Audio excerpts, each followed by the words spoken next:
Yeah. Well, their priorities are completely out of step with the average American because the cost of these new appliances, oh, but you get a rebate. It's complete nonsense. Oh, buy this car that's $80,000.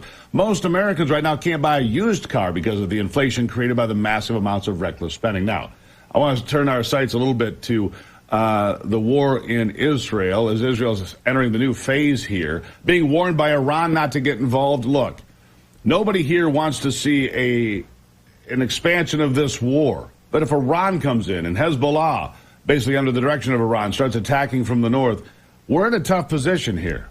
How do you see? I mean, obviously, you were the House Intelligence Committee chair. You were there. You understand how a lot of this works. The dynamics of the Middle East it's a tinderbox right now. We're one spark away from being a regional war. How do you look at it?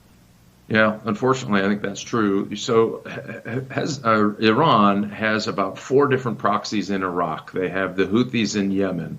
They have a proxy group in Bahrain, all in this region, right?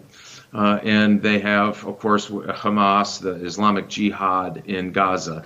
And so, and Hezbollah in Lebanon, which is right on the border of Israel. And there's been some pretty ominous statements by the Hezbollah leaders about how they're going to come in and go after Iran. And here's the problem. All of this is sponsored by Israel. They're going after Israel. Sorry, it's early yet, Steve. So Hezbollah is saying that they're going to come across the border and get into Israel. All of this is sponsored by Iran. And that's what our problem is. And so, yep, they have really good rockets. Yes, they're armed to the teeth. Yes, they have training. All of those things are for sure.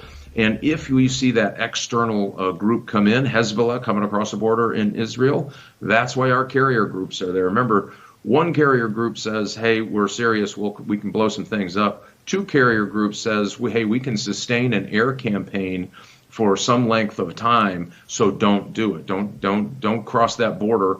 Don't fire on U.S. troops. Remember, they're already firing on U.S. troops left in Iraq. And so all of that becomes really dangerous. Yeah, Iraq and Syria coming under American outposts and so forth. Let me ask you about this. Members of the squad over the weekend telling Joe Biden and the Democrats, if you continue to support Israel, you're going to lose the Arab vote, you're going to lose the Muslim vote. The divide in this country pretty clear as you see these rallies in support of Palestine, which by extension is Hamas to me. But you see this threat now, especially in Michigan, where you have a big Middle Eastern population that says that we're not going to support the Democrats. There's a political divide. There's a divide among Americans over this entire war. How do you see that? Listen, obviously this conflict is going to tear families apart, but we have a big Arab population. We have a big Arab Christian population. And so the Chaldean population here is very, very big. And I've certainly been in conversations with them quite extensively on this. And we're going to reach out to the Muslim community in Michigan.